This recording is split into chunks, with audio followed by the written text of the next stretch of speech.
Hey, I'm Shaye Wanner, and you are listening to the Casual Cattle Conversations podcast. Whether you are a seasoned rancher or just curious about the cattle world, this podcast dives into the stories, science, and strategies shaping the future of ranching. Let's get started and keep your herd ahead of the herd. Folks, today we are going to talk about how Vence's virtual fence technology is helping Florida ranchers manage and care for their cattle through hurricanes, create thriving wildlife habitats, and even protect their cattle from natural predators. Jim Strickland is our guest today, and he has a hand in managing several ranches across the state of Florida, which he will describe much more thoroughly for us. And that's only a small portion of what he does. Jim is going to share his experiences as well as how his employees took to this technology as well. So with that, let's visit with Jim and learn about virtual fence and ranching in Florida. Well, good morning, Jim. It is a pleasure to have you on the podcast today, and we are going to be talking about your operation and how you utilize virtual fencing and kind of some of the benefits that you have been able to reap from this technology. To get started with everyone's favorite kickoff question, I don't know if it's everyone's, but it's mine. Why do you bet on the beef industry? Well, one reason is I'm the sixth generation cattle rancher in the Strickland family here in Florida. Of course, Florida's the birthplace of the cattle industry in North America. First cattle, came here. I'm not going to go as far as saying it's in my DNA, but my father was in it, my grandfather, my great-grandfather, my great-great-grandfather were all in it. It is my life, my passion, my love. I'm 70 years old, and I'm still doing at 70 what I wanted to do when I was 7. So I have been extremely blessed to do what I do and be in the cattle industry. I think that the opportunities now are huge. I've seen several times we didn't think our opportunities were not huge, as some of these cyclical problems and some of these disease problems. But now I think that, one, we have a great healthy product. I think that we can defend our product and the way that we treat those animals, the way we treat our land, because basically, without land, we're not in the cattle business. Without grass, we're not in the cattle business. I'm a cow-calf operation in South Florida, North Florida, and I feel that especially in these metropolitan areas, they want to know where their food comes from. So if we can produce a local food, whether it's Oklahoma, Texas, Nebraska, or Florida, I think that we're going to be able to expand that market. It looks like the National Cattlemen's Beef Association is working really hard in Washington, D.C., and we're getting a lot of work done on tariffs, on opening up markets, on protecting our cattle industry here in America with the lobbyists that we have in Washington. So I also have a 42-year-old son. He happens to be a U.S. diplomat and a lieutenant colonel in the Army. He's betting on me, betting on agriculture, and I've got a granddaughter that's 7. I have a daughter that's 3, and I have another daughter that is 7 also. So, they're all betting on dad or granddad to continue the legacy. So there's my bet on the cattle industry in America. Well, there's certainly a lot of generations of your family who have believed in the beef industry and are continuing to, and I always think that is really exciting to see. Now, before we really dive into the technology and virtual fencing aspect of this conversation, I'd like to learn a little bit more about kind of the size and scope of your ranch, because you said you're based in Florida, but I know you have several locations. So would you help give the listeners a little better idea of what your ranch kind of looks like today, so they get a feel for that? That's what it looks like. Those are our native woods, and that happens to be a DNA tested cow in that picture that goes back to the first cattle that were brought here by Ponce de Leon. So I'm very proud. She's passed on, but that's our cattle industry. This is what our pastures look like. So we have 7 ranches, actually 8 now. My wife acquired one, of which I'm a partner in. But starting out, Strickland Ranch is composed of about 2 ranches. Then I have a partner on Big Red Cattle Company. Big Red Cattle Company, we lease out land to cabbage farmers and tomato farmers. We also cut sod at Big Red Cattle Company. We have a purebred Brayford herd on Big Red Cattle Company. We also cut and sell a lot of horse hay. We're fairly close to areas that have a lot of horses. So that's a really diverse operation. And moving on, we also have equestrian bull. We bought out a horse farm up the road, so we run a horse farm, and they have dressage arenas, team roping arenas, they have jumping arenas, and then we run a cattle operation on the back acreage there. And then moving on up towards Tampa Bay, we have 2 ranches up there. 2 Smart Guys is one ranch, and the other one is what we call North Bull. A lot of our ranches are called Bull in LLCs because we were bullish on the cattle industry, Florida, and owning land whenever we really started robustly buying acreage up about 15 years ago. So we also have what I'm sitting on now, which is Blackbeard Ranch, and Strickland Ranch is contiguous to this. You wouldn't know the difference between Strickland Ranch and Blackbeard. Blackbeard is a managing partner of Blackbeard. I've got one of the best partners in the world. I see him about 3 times a year, and he trusts me and I trust him, which is the greatest partnership. We've been together now for almost 20 years. So Blackbeard's Ranch happened to have won the 2019 ESAP Award, Environmental Stewardship Awards Program, through NCBA and McDonald's and NRCS and USDA. I believe U.S. Fish and Wildlife Service are some of the judges. So that was almost wholly in part to my wife, Julie Morris, which she owns Lost Girl Ranch. So Lost Girl Ranch is just north of us, about 4 miles where I'm sitting now. Strickland Ranch is to the west. We are basically a cow-calf operation here. I think all your listeners know the difference between a stocker, a feeder, and a cow-calf operation. That's what we are. But we do have a feedlot in North Florida. I'm a partner with Don Quincy, which owns Quincy Feedlot up there. So there's Quincy Strickland Ranch just south of University of Florida, where the world-famous football team, Florida Gators, are. So we have Quincy Strickland. He and I feed some cattle together, and then we take the meat products, and we have a retail operation to where we actually sell. We sell meat, we sell pork products. We have some of our own pigs here, and we do beef jerky and steaks and all those. That's not one of our big ends, but that is one of the things we do. Mainly the cattle here, we've got about 1,200 head of cattle right here on this ranch where I'm sitting. They're mainly Brangus and Brayford and Beefmaster. We use primarily Beefmaster bulls. We have to stay in the business. I feel like the Beefmaster and Brangus are the best for my environment, my ecosystem that we have here in Florida. We really put a selection criteria on our heifers that we save. We don't buy any cattle. So, if the cattle that I have now are good, it's because I've been selecting them for the last 52 years. If they're not good, it's because I've been selecting them for the last 52 years. We also have a Beefmaster, purebred Beefmaster ranch, which is south of us at what we call Blackbeard's Prairie Ranch. And that is all purebred Beefmasters. They're all papered, and we breed them to Beefmaster bulls. We save a few of those bulls for ourselves.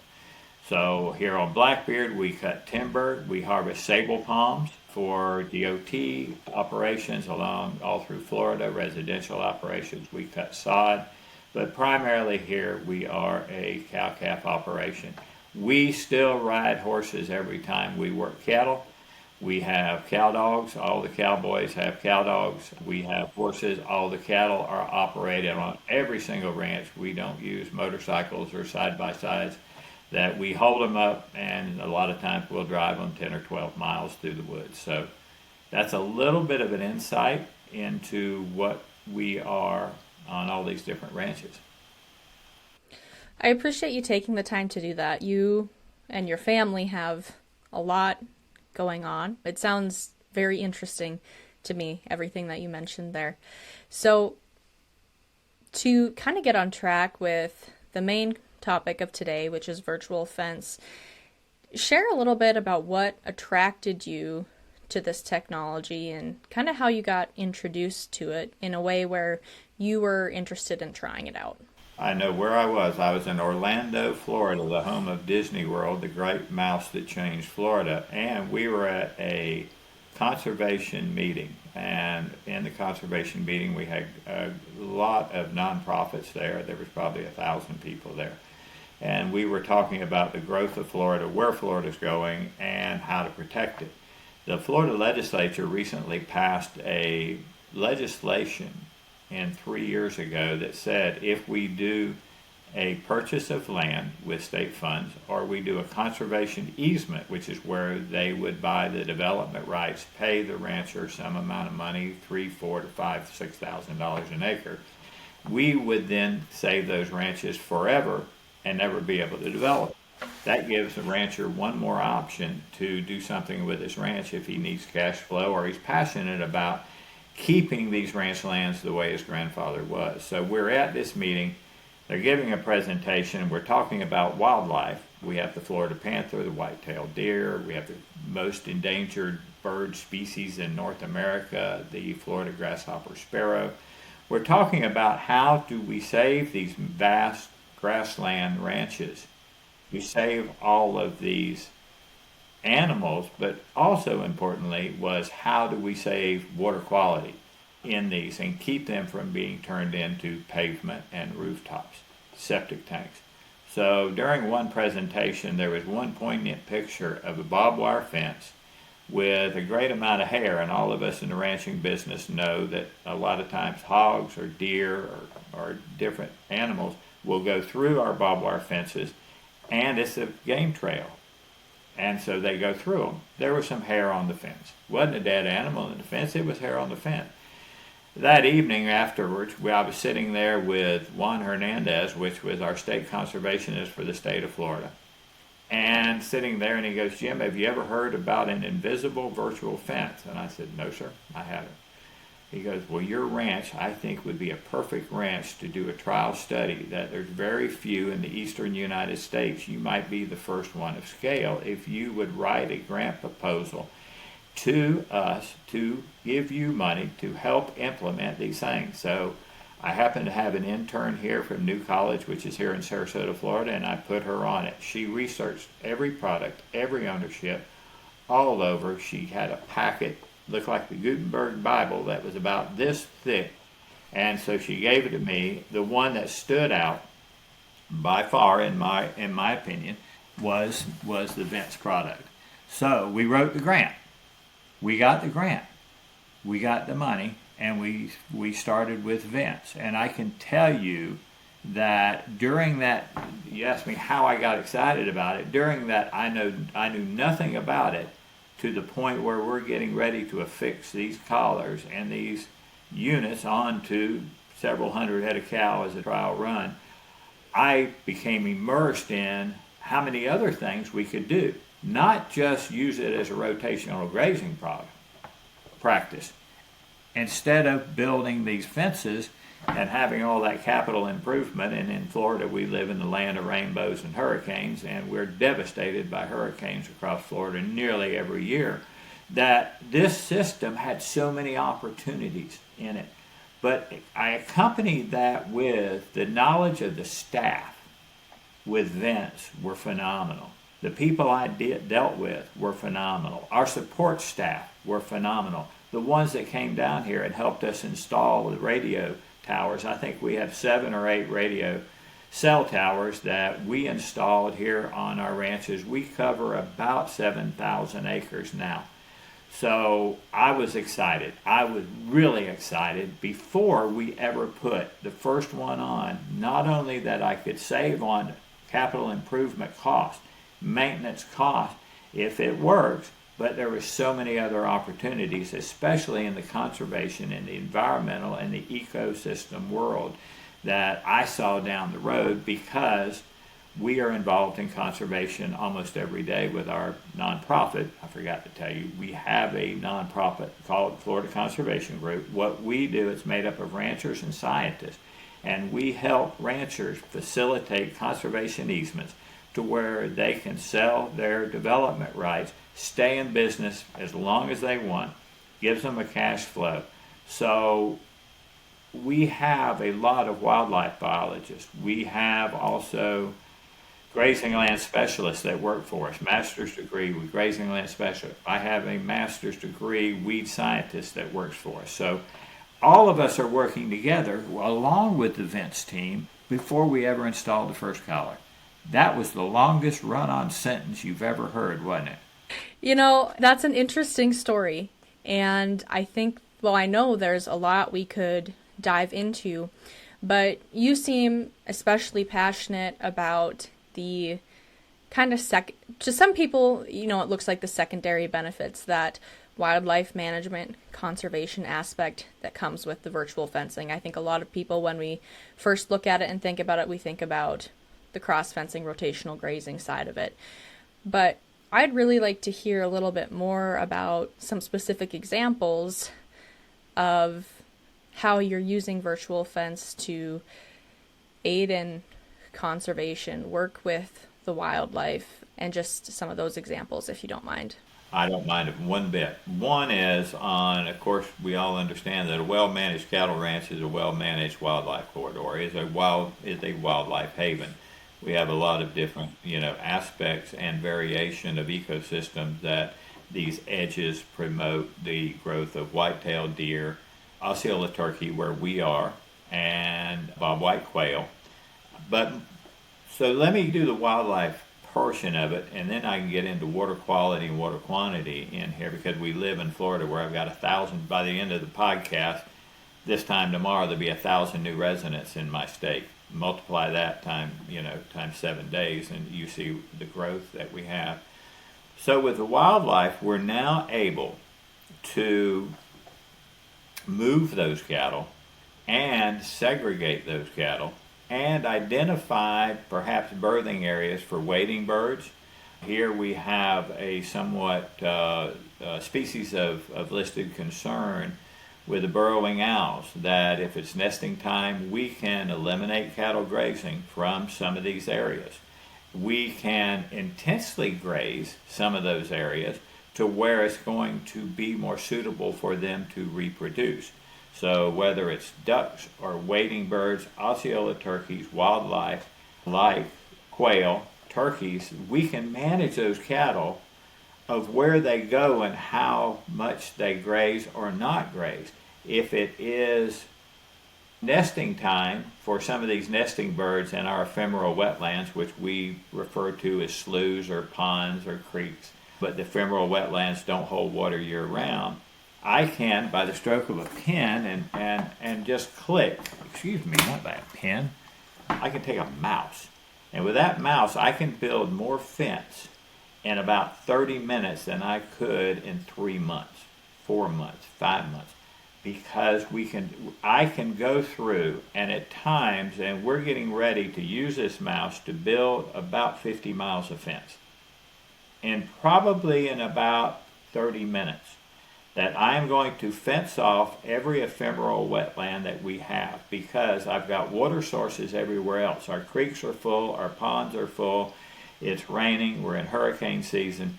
I can click around all those ephemeral wetlands and eliminate cattle from going in there. That way the nesting birds have an opportunity, they don't have that issue. But more importantly than that, I am letting those natural grasses like big maiden cane, small maiden cane, and we do have West Indian marsh grass down here that we manage for grazing in these. I let that grow up. I've now stockpiled a lot of grass for the winter season, which starts in about November. Let's call it November in Florida. So I have now reduced or eliminated wholly any cows from going into those areas. I'm grown it up. Wildlife is just gone fantastic because they have that ability to hide from predators. The grass is higher. There comes into a lot of things in here. I'm not a wildlife biologist. My wife is. Besides being a rancher, she's a wildlife biologist, so I have one of the best, I think, in the state of Florida that's advising me on doing these things. Now, taking it further, that without these barbed wire fences, we all know that occasionally we will have an elk or a white-tailed deer or a mule deer or something hung up in a fence. We can't eliminate barbed wire fences. It just won't happen. But this gives us the ability to put a lot more fences up without that major cost and accomplish not only the grazing programs we want to facilitate on our different ranches, whether you're in Oregon or Florida. We have different ways that we are going to graze these cattle at different times of the year. We can accomplish that and help wildlife. So that's the story of wildlife. So the next story is of growth and water and quality. That living in Florida, we call it ridge to river to reef, that we have a spine of Florida, that we've got the mountains of Florida. We might elevate up to about 80 feet above sea level. You know, those of you in Montana that might be listening to this, that's the mountains of Florida. So that water, every drop of water that lands in Florida is either going to the Atlantic over on the east side, or it's going to the Gulf of Mexico over on the west side. So it's going to go somewhere. Our huge population growth centers are along the coast of Florida. And so everybody is concerned with water, because water is life in Florida. And so if we can protect those ephemeral systems, then we're doing a really great job with water quality and water quantity. And so that in itself helps. The next one is, I live again in hurricane and rainbow world. Hurricanes devastate us. I think on this one ranch we have 161 miles of fence. A lot of fencing. And I don't mean we don't have it cut up in paddocks of 40 acres. But we have a lot of fencing. The first thing I do, I have learned after putting these collars around cattle, and now I think we've got, I don't know, 500, 600, 700 head of cows on 3 different ranches covered by 7 cell towers. The first thing I do is see if the computer is on. If the computer comes up and I have power, which we do have generators here, if I have power and my cell towers have all survived, plus the big cell towers, and we happen to use Verizon cell service with our cattle. As soon as I get on the computer and I look at the screen, I can see where my cattle are. If it's working, I can see where my cattle are. And we just went through at times 165 mile an hour winds sustained at 120 mile an hour with gusts and 22 inches of rain. I can tell you I've gone through 3 hurricanes with the Vence system. And when I have clicked on it, if I have power on my computer, I have found that those cell towers withstood that. So now, with that being said, I can see where my cattle are. Because just prior to a hurricane hitting, we open every gate on every interior gate on every ranch. That at times we have an ocean that would cover thousands of acres in Florida. We are ranchers in Florida. A lot of us go through this, tremendous amount. I want those cattle to be able to walk or swim to go to high ground. I don't want them to be caught in a pasture where they get hung up on fences. So we open every gate. At that time, I can see where my cattle are. I can also install, in case I need to, a totally different fence around those cattle. And I can keep them from going to my perimeter fences. So now the safety of the public comes in. That I know where my cattle are. I know where 5 herds of cattle are scattered out over 7,000 acres, which is really strung out. It doesn't sound like a lot, but it's a kind of a long stream. That's the first thing I do. I can also then install a perimeter fence before I go look. And I think we've got close to 100 miles of perimeter, about 80 miles, probably 80 miles of perimeter fences on all our ranches. So I can see see where the cattle are, install a perimeter fence. I just changed the whole dynamic. Triage. So we're doing triage. We don't want those cattle to get out. Then we can get on the swamp bogies. Then we can get on the airboats. Then we can go check those fences. So that's that. But now equate that to South Dakota, North Dakota. We get into a snowstorm and your fences are down. even if your cell towers blow over or covered with snow or are hit by hurricanes, if we have the ability, this is Strickland looking on the road, that Vence has portable cell towers like a good FEMA run operation, which, Federal Emergency Management, that would come in. We can set these cell towers up. We can either do snow drifts or fires. We just had the fire in Texas. My friends in Texas, we went through a devastating fire. If we had a robust system that was affordable for these ranchers, then we could do the fire protection, snow protection, and hurricane protection. So that's where I'm really a believer, and become every day a bigger believer in the concept. But I'm very proud of what Vence has done for me as a producer and for the citizens of Florida, because we're out there protecting them. There was a lot there to appreciate, but the natural disaster, weather storm side of it is a side of virtual fencing that has not been shared on my show yet. So I think that's a new topic for this area that I really appreciate. I can't even fathom going through a hurricane. I can tell you what it's like to go through some nasty blizzards, but to go through a hurricane like that, I can see how that would be incredibly beneficial for you to be able to locate those cattle and probably have a lot of peace of mind once it's all over, to know where everything's at and know where to go. I assure you, as soon as my people are good, because we have a lot of houses on different ranches, as soon as they're good, my family's good, the first thing we do is get on this computer that's in my office, and if it's up, if everything's up, then that's our first thing we do is click on Vence. After a hurricane, that's the first thing. Once family and my people are, then we're looking out after the welfare of our cattle. So that's the voice of a great amount of experience with hurricanes. I'm 70-year-old. We have been through devastating hurricanes, whether it's the timber industry in Florida and North Florida, the orange grove industry, we're in all of them, or the cattle industry. I would love to see this become a cost share practice within RCS, and it might be under EQIP, but I would really love to see this type of situation available for more people, because I think that the better we get, there's always room for improvement, and Vence is striving all the time to improve. We went through a lot of variations. We do a lot of testing. We do a lot of work with them. They come to the ranch. They've got great personnel that help us.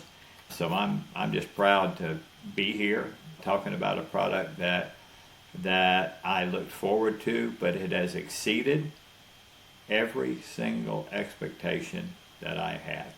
I do want to talk about a little bit of how your team took to this technology, etc. But before we do that, I'd also like you to share about how you use it for creating better calving and safer calving environments for your herd as well. Because previously when we were on the phone, you were talking to me about alligators. So would you mind sharing that example as well? Because you're using it to also protect wildlife, but you're also using it to protect your cattle too. I am. Well, Florida has a tremendous amount of alligators here. Particularly on one ranch that is just north of here, what we call Lost Girl Prairie Ranch. When I say prairie, that is the official designation for it, but there is at times close to 1,000 acres of water that is on that ranch, depending on hurricanes and depending on rainfall. On that ranch, we rode through one night down the dikes. We have 11 miles of dike that go through that ranch, and we counted 468 alligators that were over 6 feet long. Now, we're not talking about a 100,000 acre ranch, but at times, when water levels go up and water levels go down, the heat gets hotter or it gets colder. Alligators migrate and they pool up. At times, we would have 150, 200 alligators in, say, a 100, 200 acre area. And I mean, it looks like Gatorama. It looks like something you see out of Jurassic Park. Whenever you see that many 10-foot plus alligators fighting each other and rolling back in two, then you don't want your calves and your cows to be anywhere near that. So we build a fence with a mouse. So we can look at the water levels and sit right here. I can look on the water levels, and then I can make a fence around those areas where alligators congregate. One of the highest death losses we have here in our area is from alligators. We have panthers, we do have bears, but not enough panthers and bears. We don't worry about them. Alligators eat a lot of calves. Alligators eat a lot of our cow dogs whenever they jump in. So as those alligators migrate all across this one ranch, and they will migrate, breeding season they'll be here, hot season they'll be there, I can change my fences to keep my cattle. Now keep in mind, the cows have collars, but the calves don't. So we have to move that fence. Instead, we don't put it right next to the water. We move it far enough off that those calves, this is not a science, it's an art now, that we know how far a calf will graze away from his mother. And all your rancher friends are going, yep, I got it. I'm in Kentucky, but I know what he's talking about. So we utilize that. I can say that we have probably saved 30, 40 calves from getting eaten by alligators if we did not have the Vence system. So right now our steer calves this shipping season, which we're almost done, averaged $1,975 a head for our calves straight off the cow. I do easy math. I'm not a mathematician, but if I lose 20 or 30 head of calves to alligators times 1,900, well, that's our steer calves. Everybody will catch me on this one, but that's 1,600. Let's do an average of $1,700. That's a lot of money. A lot of money I save. So yes, you probably won't run into many ranchers using Vence for alligator protection. And I'm one of them. We use it, and it has been hugely beneficial. But to add to that, we can also then put a fence up on 2 feet, 3 feet of standing water. So if we decide to expand those areas, the alligators have migrated off, we're still going to have a few alligators, that I can expand and put another 100, 200 acres in where they can graze. Whenever those native grasses grow up, we can expand it. Water levels go down, I can expand it. Alligators move further into deeper water, I can expand it. But then we can set it up where we can use the fence, to actually bump those cattle back up to the hill. Now the hill in Florida is only about 40 foot above sea level. Keep in mind, that's my big hill down here in Florida. But so there's my alligator story. It's been a real learning experience. I'm sure it has. Now, how did your cowboys and other employees take to this technology? What was their response? Keep in mind that our cowboys are real cowboys, even though, we're in Florida and people always say, well, Florida got cattle ranches. Yes, we do. Every one of them is a good hand. And whenever I think we started making the base stations in the shop and having to help with the assistance and guidance of the Vence personnel that were down here, we're putting up many cell towers across the ranch, and they're trying to figure out, where's this going? Strickland's running after a shiny penny again. It's like, oh, let's try this. It probably got worse whenever we were assembling the collars and the units. And then we got into some of the things we were going to be able to do as we talked about them. And the Vence personnel were here talking about a success maybe in Oregon, or maybe my friend Mr. Bertram in Oklahoma. And Clay would come down here, and he had some of those on stocker cattle in Oklahoma and talk to us about it. When we started putting the collars on cattle, we learned a lot. We learned how tight, how loose. And so I think they got engaged. But I tell you, the ones that really embraced it were the cowgirls that work here. My ranch foreman's wife was here. We had two other ladies that help us a lot, that they took it seriously. That whenever we did a screw in or we started doing it, if you want it done right, hire a woman. Well, it really helped. Once they started seeing the results, they were all in. It was crazy that now I can call them, rather than them getting on, a four-wheeler or getting on a side-by-side and checking cattle, especially during calving season, because now, honestly, some of our herds I don't see during calving season but about once a week. But with this system, we could all meet here in the office and we can go over 3 herds and we can tell where that cow didn't move, that she might have a calving problem, or she might have gotten killed by an alligator, or she might be bogged up into a pond or a creek. And all of a sudden it made their job. Now they're peaked. Now everybody's sitting over my shoulder looking at the computer screen going, okay, where are the cattle moving? And with this system, we can see the grazing paths of how they graze. They'll know that if we gather those cattle at 3 o'clock in the afternoon, they're going to be in that pasture. History tells us by the Vence system, they're going to be there pretty much. They're creatures of habit. But now they can go, oh my gosh, look at that. Let me see. That's an alphanumeric number with a white tag 58-2. That's a bull. That bull's been staying in that same area for a week in breeding season. Well, we're going to go pull him out, because if that bull doesn't have a zest for life, he probably doesn't need to be in our herd. We'll go get him. But I don't know how many times that we have went to that collar that has been immobile and found a cow that's having a calving problem. She's bogged up in a ditch, or she's been hit by lightning. We are also the lightning capital of the world right here in this part of Florida. So a lot of animals will get killed by lightning.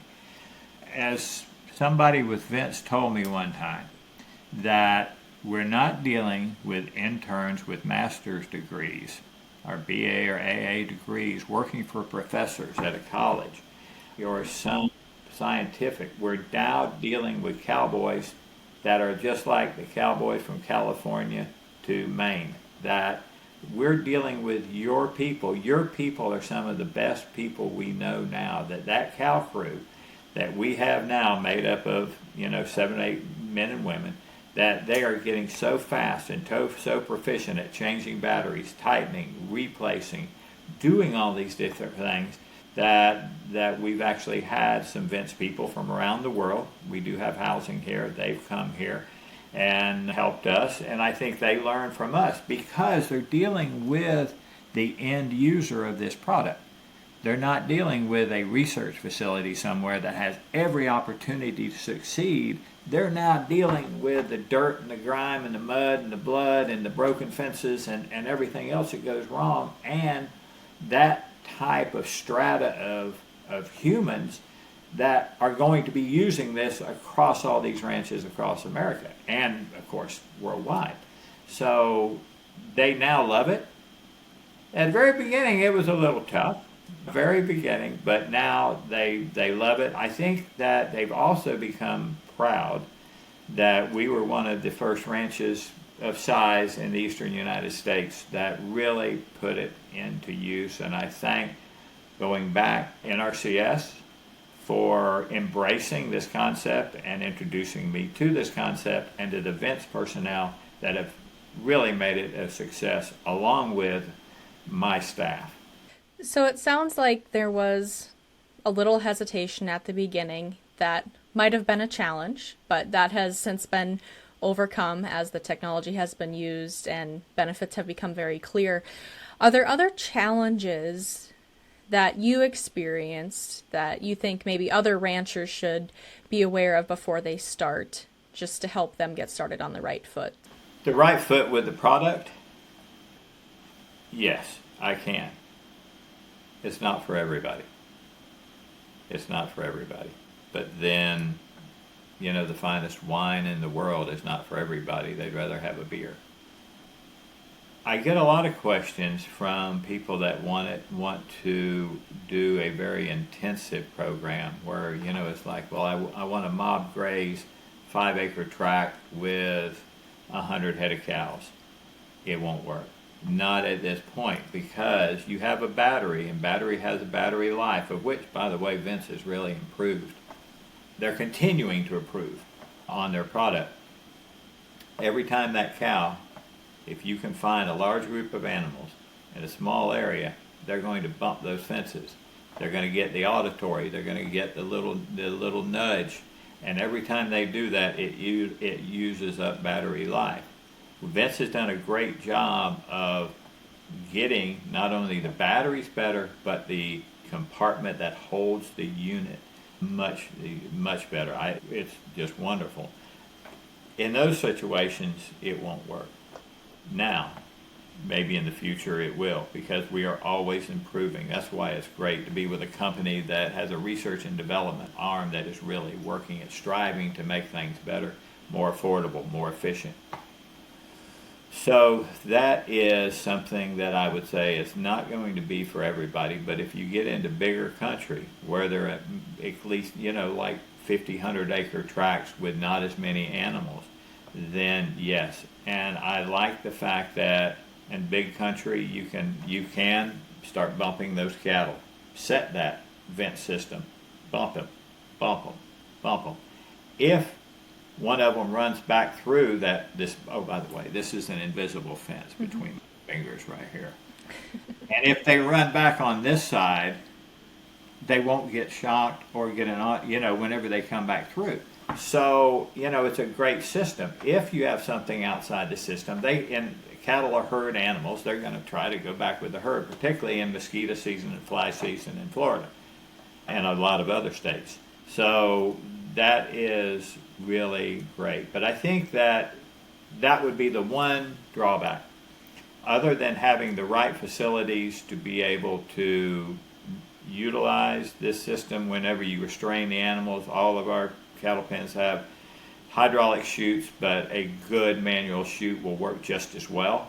And having the right staff that buys into it. And training that staff. By the way, I'm not the guy that runs a computer program here and goes through all the training programs. Like we used to meet on every Friday with Vence as we were learning this system. That it's actually my ranch foreman's wife, Cassidy, and she's adept at I tell her what I want to accomplish. I can do it over the phone now and say, look, I'm down here. I want to cut off 500 acres. Now, see if there's any animals in there. Let's fence off this. Leave it fenced off for the next 3 months. Things like that. One thing we haven't talked about when we talk about big country is, Bureau of Land Management, public grazing lands. I think that this is going to be something that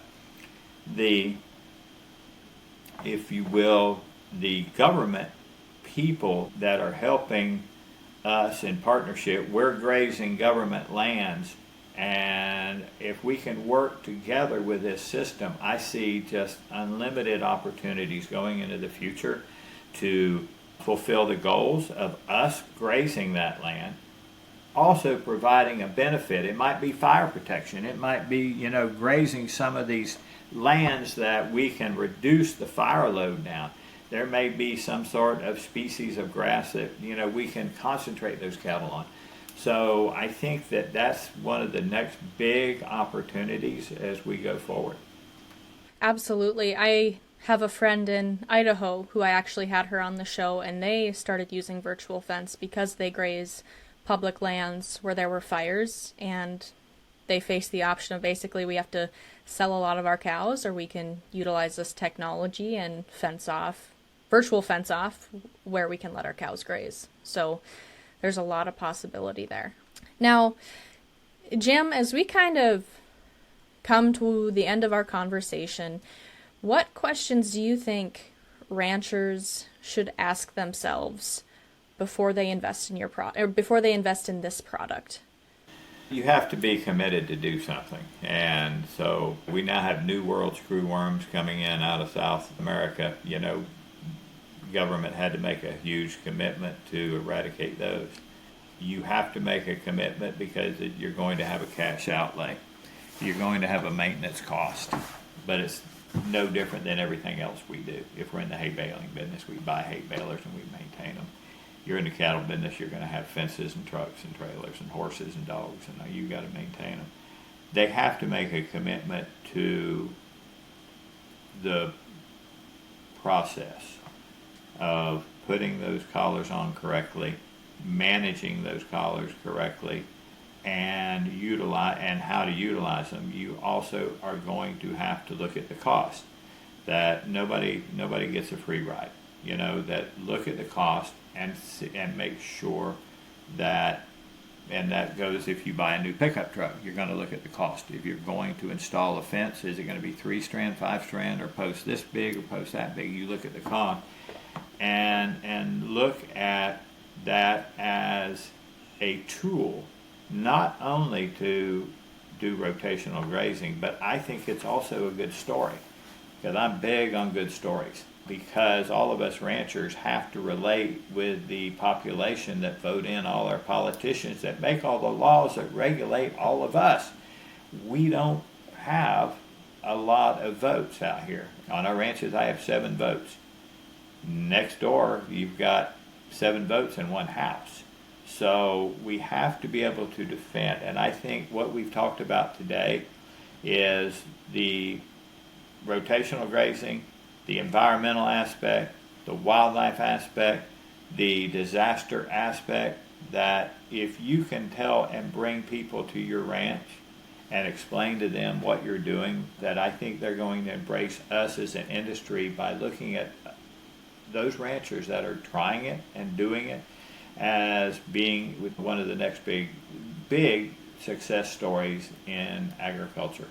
We're talking about AIs. We're talking about drones in the farming aspect. We use drones. We use helicopters. We use a lot of different things.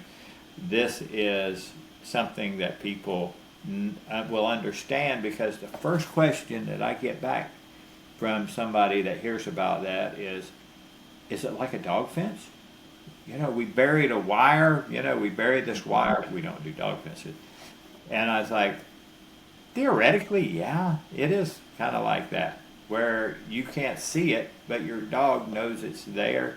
Same thing with the cattle industry. I think your stories and examples and insight into this have been incredibly valuable to not only myself, but everyone listening to this podcast. Jim, I will definitely put links to Vence in the show notes, but is there a website where people can learn more about what you're doing or anything like that you would like me to share? Sure. Is this the self-promotion arena? All right. Okay. All right. Well, everybody go down to their local liquor store and buy Blackbeard Ranch rum. We don't own Blackbeard Ranch rum. We own a lot of Blackbeard Ranch products. One is Blackbeard's Ranch. Just Google Blackbeard's Ranch. You can see a lot of the things that we do. I think it's blackbeardsranch.com. The other one is Strickland Ranch.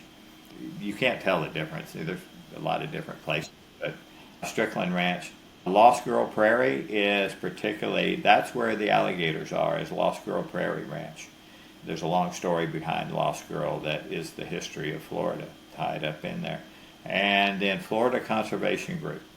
That is our conservation group that is made up of scientists, a lot of scientists, grazing land specialists, landscape level conservationists, and ranchers. And we started that 12 years ago to help ranchers. So look under Florida Conservation Group, Blackbeard's Ranch, Strickland Ranch, and Lost Girl Prairie Ranch. All right. Well, for those of you listening, don't worry, you don't have to remember all those. I'll make sure they end up in the description if you want to learn more about that. And certainly check out the Vence link in the description as well to learn more about that technology. As Jim highlighted today, and as we've been kind of highlighting throughout the year on this show, there's a lot of benefits there. And no matter how you implement it, if you're committed to it, it sounds like you're really going to find more than one way that it's going to benefit your operation. So with that, be sure to check out those resources. Remember, the best way to support this podcast and all your other favorite podcasts is to leave a rating or review. And better yet, share it with a friend who's going to find the conversation valuable. But with that, happy ranching, folks.